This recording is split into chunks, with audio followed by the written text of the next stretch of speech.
अस्सलाम वालेकुम बच्चे, कैसे हैं सब लोग? ऑप्सर सब ठीक होंगे। आज हम 10th क्लास के फिजिक्स चैप्टर 11 का टॉपिक देखेंगे, एप्लीकेशंस ऑफ कन्वेक्शन करंट्स। अच्छा, कन्वेक्शन करंट हमारे पास थी क्या? इसको हम लोग सिर्फ इंट्रोडक्शन देख लेते हैं। आगे ये हमने कन्वेक्शन डिफाइन की थी। हमने कहा था कन्वेक्शन होती है transfer of heat through the actual movement of the molecules, कि जिसमें मॉलिक्यूल्स जो है वो खुद हीट एनर्जी लेके हॉट एरिया से कोल्ड एरिया की तरफ मूव ऑन करते हैं। That is called the convection. इसको कन्वेक्शन बोलते हैं। एक इसकी मिसाल मैंने आपको दी। मैंने कहा था फॉर एग्जाम्पल ये हमारे पास कोई चाय का कप पड़ा हुआ है, ये गर्म है। अब इसके एटमॉस्फेयर जो इसका सराउंडिंग एरिया बच्चे वो उसका टेम्परेचर कंपैरेटिवली कम है, तो इससे भाप निकल रही होती है। इससे मॉलिक्यूल्स खुद हीट एनर्जी लेके हॉट एरिया से कोल्ड एरिया की तरफ जा रहे होते हैं। तो मॉलिक्यूल्स का खुद मूव करना हीट एनर्जी को लेके, that is called the convection. इसमें हमने इसको कन्वेक्शन करंट के साथ एग्जाम्पल करवाया था। हमने कहा था इससे रिलेटेड हम क्या करते हैं। फॉर एग्जाम्पल ये आपको मैंने एग्जाम्पल दी थी कि लेट्स से कि आपके पास ये एक बीकर है जिसमें आपने पानी फिल किया हुआ है। आप जैसे इसको हीट एनर्जी देंगे, नीचे से इसको बर्नर आपने लगाया हुआ, बर्नर जैसे चीज़ को बोलते हैं जिसके जरिए हीट एनर्जी देते हैं, तो नीचे वाले मॉलिक्यूल्स हैं वो हीट अप हो जाएंगे। बच्चे वो हीट अप हो जाएंगे, उनको एनर्जी मिल जाएगी, वो लो डेंसिटी हो जाएंगे।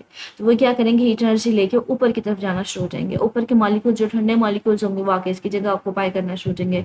वो नीचे आएंगे, फिर वो गर्म होंगे, वो ऊपर जाके गर्म होकर ऊपर मूव करना शुरू हो जाएंगे, ऊपर से ठंडे नीचे आएंगे। तो इस तरह से सर्कल्स के फॉर्म में जो ना ये कॉन्टिन्यूसली चलता रहता है। इसको हम लोगों ने कन्वेक्शन करंट का नाम दिया था, क्योंकि करंट भी जो होती है ना कन्वेक्शनल करंट, वो सर्कल में मूव करती है। तो यहाँ पे कन्वेक्शनल करंट जो होती है वो सेटअप हो जाती है, जो मुसलसल रिपीट होता रहता है कि नीचे वाली जो लिक्विड होगा या कोई भी चीज़ है, जैसे यहाँ पे एग्जाम्पल में हम लोग यहाँ पे अगर लिक्विड ले रहे हैं, वाटर ले रहे हैं, वो हीटअप होगा, वो ऊपर आइस कर जाएगा, उसकी जगह ठंडे लिक्विड आ जाएगा। वो नीचे से आएगा, वो हीटअप होगा, वो ऊपर आइस कर जाएगा, उसकी जगह ठंडा आ जाएगा। तो कॉन्टिन्यूसली ये सर्कल में चलता रहता है। आप कहते हैं इसके एप्लीकेशन क्या? तो हम लोग बेसिकली इस कन्वेक्शन करंट की एप्लीकेशन देखना चाह रहे हैं। तो कहते हैं सबसे पहले इसको ना एप्लीकेशन इसकी यूज़ आ जाती है जो हमारे पास हीटर्स होते हैं, चाहे इलेक्ट्रिकल है, गोल है, गैस है, कोई भी हीटर हम लोग यूज़ करते हैं अपने घर को, या फिर हमारे पास ऑफिस को कह लें कि हीट अप करने के लिए।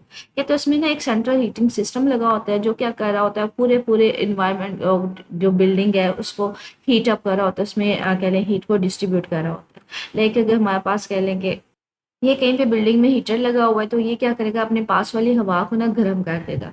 इसके पास पास वाली जो हवा होगी वो गर्म हो जाएगी, ठीक है। तो गर्म हवा क्या होगी, वो लो डेंसिटी होने की वजह से वो राइज कर जाएगी, वो ऊपर की तरफ राइज करती जाएगी। तो जो हमारे पास जो इर्द गिर्द में ठंडी हवाएं होंगी ना, वो इसके पास आना शुरू हो जाएंगी, वो इनकी जगह पे आना शुरू हो जाएंगी। फिर वो यहाँ पे आके गर्म होंगी, फिर वो राइज कर जाएंगी, फिर उनकी जगह जो दूसरे कॉर्नर पे में हमारे पास गैसेज होंगी जो ठंडी होंगी, उसकी जगह आना शुरू हो जाएंगी। तो ये सर्कल में कॉन्टिन्यूसली हमारे पास कह लें ये काम होता रहता है। पूरे रूम में हमारे पास कह लें कि हीटर वो डिस्ट्रीब्यूट होती रहती है।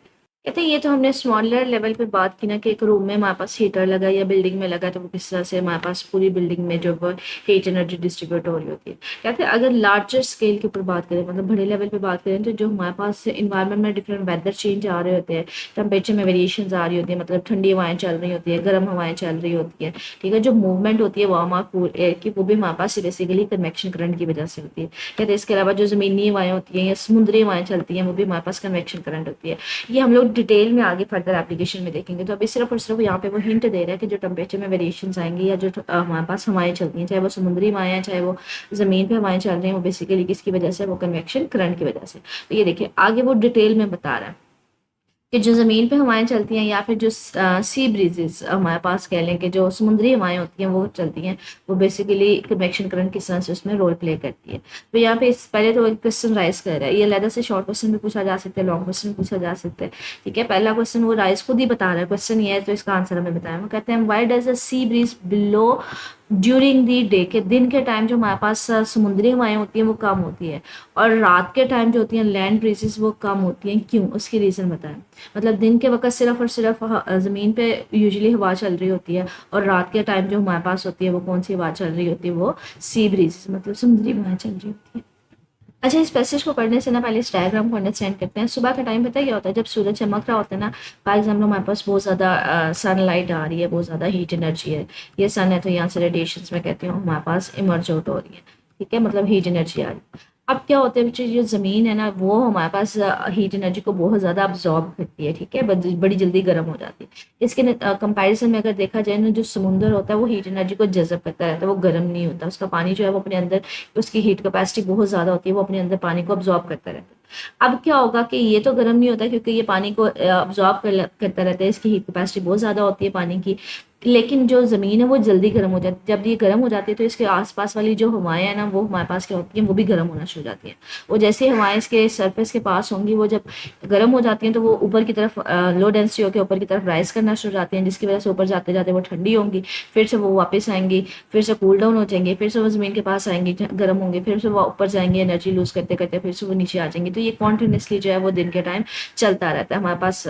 या फिर हम ये कह सकते हैं कि जब सूरज हमारे पास चमकता है, जो जैसे ही हमारे पास ज़मीन गर्म होती है उसके पास पास वाली हवा गर्म हो जाती है, वो गर्म होकर लो डेंसिटी होकर राइज करना शुरू हो जाती है। राइज करेगी तो ऊपर जाते जाते ठंडी हो जाएगी। बच्चे ऊपर जब जाते हैं ना तो अपनी एनर्जी यूज़ कर रहे होते हैं, तो वो ऊपर जाते जाते एनर्जी जो यूज़ करते करते जैसे करेंगे तो वो एयर जो है वो ठंडी हो जाएगी। जब ठंडी होगी तो वो नीचे की तरफ आ जाती है। या फिर इसको इस तरह से भी लिया जाता है कि जैसे ही हमारे पास क्या होती है, गर्म हवा ऊपर की तरफ जाती है तो यहाँ पे जगह खाली हो जाती है, ऊपर जो ठंडी हवाएं होती है वो इसकी जगह आके ऑक्यूपाई कर लेती है। तो इसलिए हम कहते हैं दिन के वक्त जो होती है ना, वो ज़मीन पे हवाएं चल रही होती है। तो वो कहते हैं हमारे पास बेसिकली इस फिगर में कह रहा है कि जैसे हमारे पास क्या होगी कि जो ज़मीन के पास पास वाली हवा होगी वो क्या करेगी, जैसे ही गर्म होगी वो ऊपर की तरफ राइज करेगी। समुद्र का टेम्परेचर इतना ज़्यादा नहीं होता तो यहाँ पे ठंडी हवा होती है, तो ठंडी हवा क्या करती है, जैसे ये गर्म हवा ऊपर की तरफ राइज कर जाती है, ठंडी हवा इसकी जगह आके ले लेती है।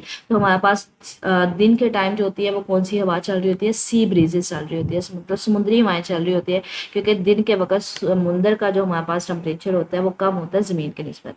अब रात के वक्त क्या होता है बच्चे, रात के वक्त पता है क्या होता है कि हमारे पास कह लें ज़मीन जो होती है वो ठंडी होती है, लेकिन दिन के वक्त जो समुद्र ने सारी की सारी हीट एनर्जी अब्जॉर्ब की होती है ना, वो क्या करता है रात के वक्त उस हीट एनर्जी को रिलीज करना शुरू कर देता है, जिसकी वजह से इसका रात को टेम्परेचर ज़्यादा होता है। तो इसके पास वाली जो हवा होगी वो क्या हो जाएगी, वो गर्म हो जाएगी, वो गर्म होकर ऊपर की तरफ राइज करना शुरू हो जाएगी, ऊपर की तरफ राइज करना शुरू होगी।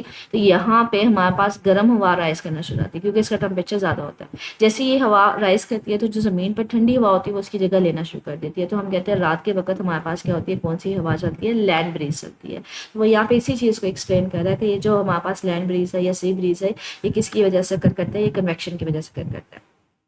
दिन के वक्त जो है वो ज़मीन जल्दी हीट अप हो जाती है, तो इसके पास पास वाली हवा है वो भी हमारे पास कह लें हीट अप हो जाएगी, वो राइज करना शुरू हो जाती है। इसके कंपैरिजन में जो समुद्र होता है उसकी हीट कैपेसिटी ज़्यादा होती है, मतलब वो हीट एनर्जी अब्जॉर्ब करता रहता है, वो जल्दी गर्म नहीं होता पानी।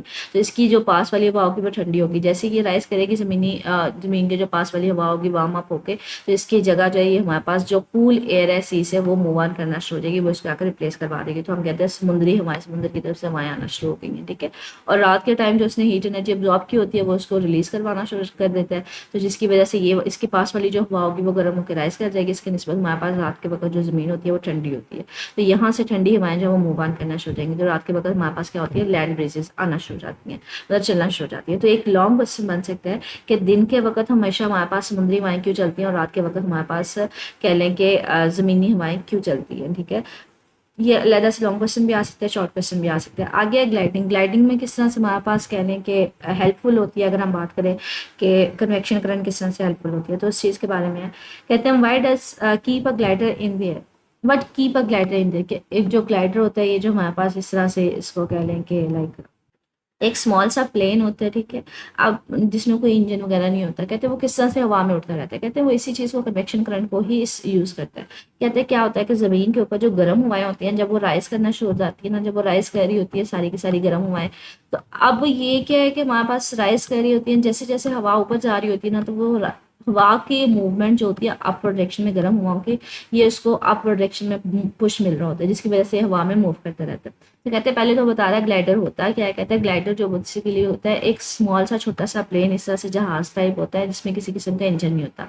अब ये किस तरह से अपर डायरेक्शन में मूव ऑन कर रहा होता है, कहते हैं जो हमारे पास हवा में ऑलरेडी गर्म हवाएं जो ऊपर की तरफ राइज कर रही होती है ना, वो उनको यूज करते हुए वो जो अपर डायरेक्शन में हवाएं होंगी वो उसको अपर डायरेक्शन में मूव करवाती हैं। तो हम कहते हैं वो कन्वेक्शन करंट को यूज करते हुए ये थर्मल की जो एनर्जी होती है, मतलब जो गर्म हवाएं होती है उनकी एनर्जी को यूज करते हुए हवा में मूव करता रहता है। लाइक मतलब अगर ये ग्लाइडर है जो हवा में है तो हमारे पास क्या होगी, अगर जमीन से कोई गर्म हवा अपर डायरेक्शन में राइज कर रही होगी ना, तो वो क्या करता है उस प्लेन को हवा में ही रखते हैं, ठीक है, जिसकी वजह से वो हवा में ही चलता रहता है। तो हम कहते हैं ये कन्वेक्शन करंट को यूज कर रहा होता है।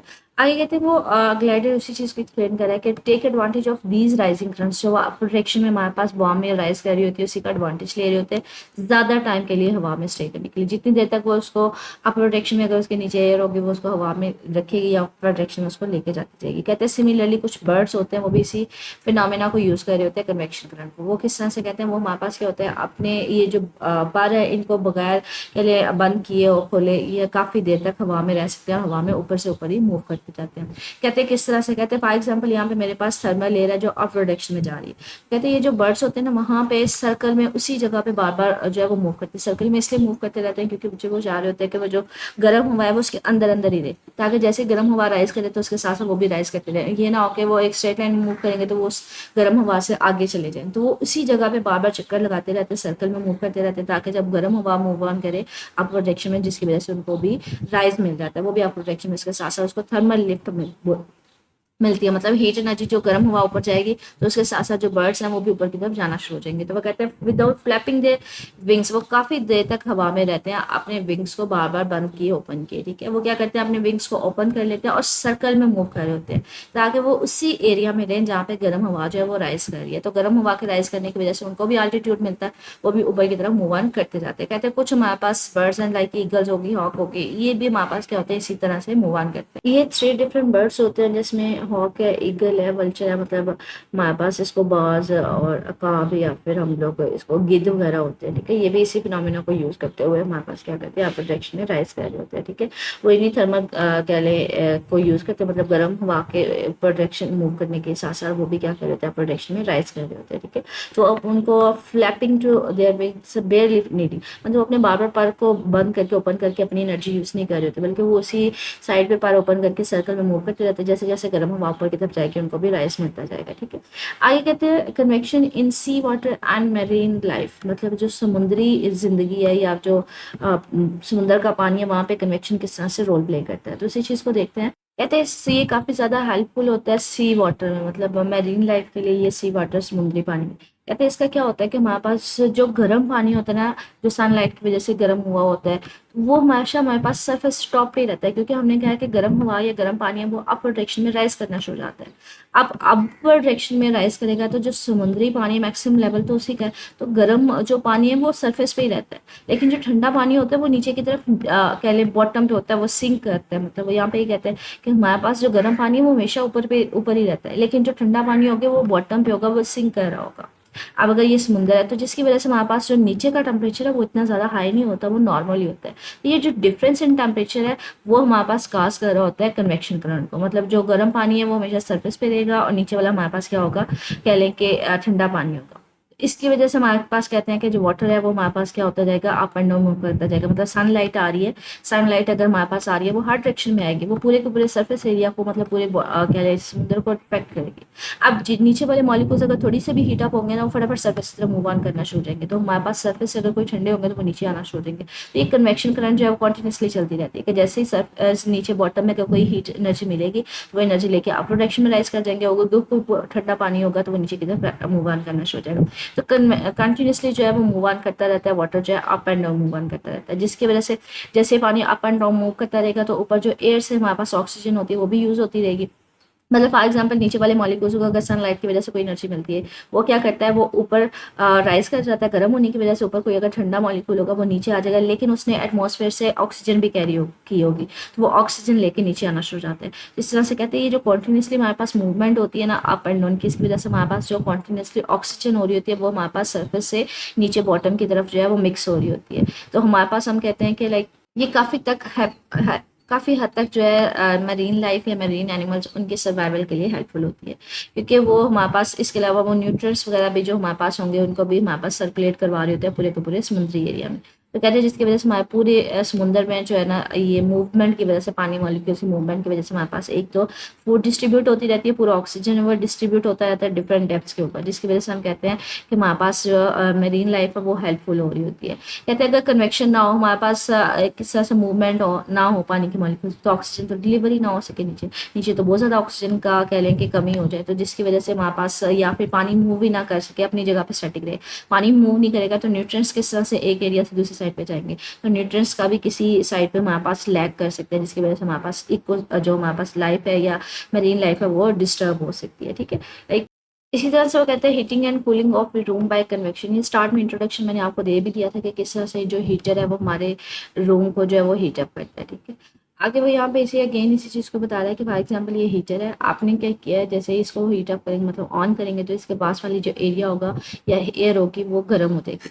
जब वो गर्म हो जाएगी तो ये राइज करना शुरू हो जाएगी गर्म हवा। जब यहाँ से राइज करना शुरू हो जाएगी तो यहाँ पे एयर की डेफिशिएंसी होगी। जो एयर के पास पास दूसरा एरिया है मतलब रूम की दूसरी जगह जहाँ से ठंडी हवा अगर कोई होगी तो वो इसकी जगह आके ऑक्यूपाई करना शुरू हो जाएगी। वो गर्म होगी तो वो राइज करना शुरू हो जाएगी, फिर बाकी की जो एयर है वो क्या करना शुरू हो जाएगी, वो इसकी जगह आके ऑक्यूपाई करना शुरू हो जाएगी। तो इस तरह से हम कहते हैं हमारे पास जो रूम है वो कह लेके हीट अप हो रहा होता है। ठीक है, कि गर्म हवा राइज होकर पूरे रूम में फैलती जाती है और रूम में जो ठंडी हवा होती है वो उसकी जगह आके ऑक्यूपाई करती जाती है। तो कंटिन्यूसली हमारे पास कह लें कि कंप्लीट ये जो मैंने आपको बताया था। ठीक है, कि जो हमारे पास वाली हवा है वो गर्म होकर राइज कर जाएगी और रूम में अगर कोई ठंडी हवा होगी वो दोबारा इसके पास आके इसकी जगह ऑक्यूपाई कर लेगी। ठीक है, और फिर से हमारे पास क्या होगी कि यहाँ पे जो ठंडी हवा होगी जब वो गर्म होगी वो राइज कर जाएगी और जो हमारे पास रूम में ठंडी हवा होगी वो इसकी जगह पास आ जाएगी। तो ये कॉन्टिन्यूसली जो हीट एनर्जी है वो पूरे पूरे रूम में डिस्ट्रीब्यूट होती रहती है। ठीक है, इसके कंपैरिजन में अगर कूलिंग सिस्टम की बात करें कि एसी किस तरह से कूल डाउन कर रहा होता है, जब वो क्या करता है वो ठंडी हवा जब रिलीज करता है तो वो सिंक करती है, वो डाउनवर्ड डायरेक्शन में मूव ऑन करती है। और अगर एयर में कोई गर्म हवा होगी रूम में तो वो राइज करेगी, वो एसी के पास जाएगी, फिर से वो उसको ठंडा करके सिंक करवा देगा, डाउनवर्ड डायरेक्शन में मूव ऑन करेगा। तो इस तरह से कन्वेक्शन करंट जो है वो कंटिन्यूसली मूव ऑन करती रहती है। तो हमारे पास कूलिंग सिस्टम भी होता है और हीटिंग सिस्टम भी होता है, दोनों में कन्वेक्शन जो है वो रोल प्ले करती है। अच्छा, यहाँ पे ना इस डायग्राम में तीनों वेज बताए हुए हैं। हमारे पास कंडक्शन भी बताई हुई है, हमारे पास कन्वेक्शन भी बताई हुई है कि मतलब गर्म हवा का राइज करना और ठंडी हवा का उसकी जगह पे आना, और रेडिएशन अभी हमने नहीं पढ़ा। ठीक है, कंडक्शन में होता है कि सरफेस का मतलब यहाँ पे ये गर्म होगा तो इसकी जो सरफेस है इसकी जो कह ले ग्राउंड है वो गर्म होना शुरू हो जाएगी। तो इसकी जैसे ये गर्म होगा तो इसकी गर्म होगी। अब ग्राउंड जो नंबर ऑफ एटम से मिलकर बने हैं, ठीक है, जो टाइटली पैक होते हैं। अब जैसे ही गर्म होगा तो इसके मॉलिक्यूल्स की काइनेटिक वाइब्रेशन मोशन बढ़ेगी, ये साथ वाले के साथ कोलाइड करेंगे, उसकी वाइब्रेशन मोशन बढ़ेगी, वो साथ वाले के साथ कोलाइड करेंगे। तो जो हीट है वो नीचे ग्राउंड के जरिए पे फ्लो करना शुरू हो जाएगी, that is called the conduction. ठीक है, जो सॉलिड बॉडीज में काफ़ी ज़्यादा होती है कि जो जैसे ही ज़मीन गर्म होगी जहाँ पे आपने ये बर्नर रखा होगा तो इसके साथ वाली ज़मीन भी गर्म होगी, ज़मीन गर्म होगी इसका मतलब मॉलिक्यूल्स है वो डिस्टर्ब होंगे, उनकी वाइब्रेशन काइनेटिक एनर्जी बढ़ेगी, वाइब्रेशन काइनेटिक एनर्जी बढ़ेगी तो वो साथ वाले एटम्स के साथ कोलाइड करेंगे, उसकी एनर्जी वाइब्रेशन मोशन बढ़ेगी तो वो साथ वाले के साथ कोलाइड करेंगे। तो इस तरह से एक एटम से दूसरे, दूसरे से तीसरे जो एनर्जी जो है वो फ्लो करती है, हीट एनर्जी। अब कन्वेक्शन क्या है कि हमारे पास जैसे ये गर्म चल रहा होगा तो इसके पास वाली जो हवा है वो गर्म होकर राइज करेगी, उसकी जगह जो है वो ठंडी हवा आना शुरू हो जाएगी, that is called the convection. Radiation हम फर्दर टॉपिक में पढ़ेंगे। तो वो यहाँ पे इसी कन्वेक्शन को बता रहा है कि किस तरह से हमारे पास हीटिंग या कूलिंग सिस्टम में जो है वो हेल्पफुल हो रहा होता है। कहते हैं वो पहले जो हीटिंग सिस्टम को बता रहा है कि जो वार्म एयर है वो लाइटर हो जाएगी, वो हल्की होकर वो राइज करना शुरू हो जाती है, वो राइज करना शुरू हो जाती है तो ये जो ठंडी हवा होती है वो उसकी जगह आना शुरू हो जाता है। ठीक है, तो वो कहते हैं एज ही हॉट एयर मूव्स अप, जो कूलर एयर होती है वो डाउन की तरफ मूव ऑन करती है, उसकी जगह लेना शुरू हो जाती है। तो ये सर्कल में कॉन्टिन्यूसली जो है वो चलता रहता है, तो इसलिए इसको कन्वेक्शन करंट भी कहा जाता है। कहते हैं सेम केस जो है हम लोग इसको समर में भी अप्लाई कर रहे होते हैं जब हमने कूलिंग करनी होती है, कंडीशनिंग, जैसे मैंने एसी की एग्जांपल आपको दे दी है। तो वो क्या कर रहा होता है, ठंडी हवा को पूरे रूम में जो है वो स्प्रेड करवा रहा होता है। आगे हमारे पास क्या कहते हैं, mechanism of a house hold hot water system, के जो घरों में हम लोग गर्म पानी करते हैं ना सर्दियों में मोस्ट कॉमनली, वो उसका कह लें सिस्टम क्या होता है, हॉट वाटर सिस्टम, या इसको हम लोग कह लेते हैं लाइक गीजर, जो गर्म पानी हम लोग प्रोवाइड करते हैं ना उसका वर्किंग सिस्टम क्या होता है। तो उसका वर्किंग सिस्टम यहाँ पे बता रहे हैं कि ये हॉट वाटर आउटलेट होता है। हॉट वाटर आउटलेट का मतलब है यहाँ से गर्म पानी जो है वो हमारे पास, आप जब इसको टैप को ओपन करेंगे तो गर्म पानी हमारे पास यहाँ से निकलता है। थर्मोस्टेट होता है ये बेसिकली, यहाँ पे जो गर्म पानी होता है उसका टेम्परेचर जो है वो कंट्रोल कर रहा होता है। कोल्ड वाटर इनलेट के यहाँ से आपने कोल्ड वाटर को इंटर करवाना होता है, जैसे कोल्ड वाटर भेजते हैं बच्चे वो सिंक करता है, ठंडा जो पानी होता है वो डूबता है, मतलब वो नीचे की तरफ मूव ऑन करता है, सिंक करता है। तो यहाँ पे हमारे पास क्या होता है, हीटिंग सिस्टम होता है। उस ठंडे पानी को गर्म किया जाता है, जैसे वो गर्म करता है होता है तो बच्चे वो राइस करना शुरू हो जाता है, कोई भी चीज़ जो है वो गर्म होकर राइस करना शुरू हो जाएगी, राइस करना शुरू हो जाएगी। जाते जाते यहाँ पे गर्म पानी के लिए ना ये आउटलेट होती है वॉल्व, इसको ओपन कर दिया जाता है तो वो गर्म पानी बाहर आ जाता है, जिसके साथ आप बर्तन धो सकते हैं, नहा सकते हैं एंड सो ऑन। तो ये इसका हमारे पास सिस्टम होता है सारे का सारा। वो इसी चीज़ को एक्सप्लेन कर रहा है कि हमारे पास मोस्ट होम्स में हम लोग जो हॉट वाटर प्रोवाइड कर रहे होते हैं ना, उसके लिए हमने टैंक वाटर हीटर रखा होता है, मतलब जिसको हम लोग गीजर वगैरह कहते हैं, जिसमें पानी जो होता है वो फिल किया होता है। ये इसमें क्या होता है कि यहाँ पे आप कोल्ड वाटर प्रोवाइड करते हैं पाइप्स के जरिए, ठीक है, और उसको क्या कर दिया जाता है, उसको लाइंस में प्रोवाइड कर दिया जाता है। मतलब इसमें बेसिकली दो लाइंस होती हैं, एक से हम लोग ठंडा पानी बेच रहे होते हैं, दूसरे से गर्म पानी ले रहे होते हैं। तो one for the cold water use, एक से हम लोग ठंडा पानी देते हैं और दूसरा हमारे पास क्या होता है हॉट वाटर के लिए। इस वाले डायग्राम में सिर्फ यही है कि आप ठंडा पानी एंटर करवाएंगे और जैसे वो नीचे सिंक कर जाएगा, नीचे जाके वो गर्म होगा तो वो राइस कर जाएगा, हॉट वाटर खोल के उसको यूज़ किया जा सकता है। तो वो यहाँ पे इसी चीज़ को कर रहा है। Someone turns a hot water tap, जब वो इसको ओपन करता है तो हॉट वाटर जो है वो टैंकी के ऊपर से बाहर आना शुरू हो जाता है। जैसे आप इसको कह लें कि अगर वो खत्म हो जाता है तो दोबारा से आप इसको ओपन करते हैं, न्यू कोल्ड वाटर को एंटर करवाया जाता है। जब वो दोबारा से एंटर होता है तो वो क्या होगा, यहाँ से जाके गर्म होगा, गर्म थर्मोस्टेट इसका बेसिकली टेम्परेचर कंट्रोल कर रहा होता है। यहाँ से गर्म होगा, जैसे ही गर्म होगा तो वो राइस करना शुरू हो जाएगा, राइस करना शुरू हो जाएगा, दोबारा से गर्म पानी हो जाएगा तो आप उसको यूज़ कर सकते हैं। तो वो ये कॉन्टिन्यूस वे में, स्टेडी वे में आपको सप्लाई ऑफ हॉट वाटर मिलती जाती है। तो ये हीटिंग सिस्टम होता है जिसमें हमारे पास कन्वेक्शन करंट जो होती है वो हमारे पास हेल्पफुल होती है। तो ये नंबर ऑफ एप्लीकेशन हमने देखी कि हमारे पास जो गीजर्स होते हैं वो किस तरह से काम करते हैं। इलेक्ट्रिकल गीजर्स हो या फिर हमारे पास कोई भी गीज़र हो सकता है, वो इलेक्ट्रिकल भी हो सकता है, वो कह लें कि कह लें वो गैस वाला भी हो सकता है, कोई भी हो सकता है, ठीक है।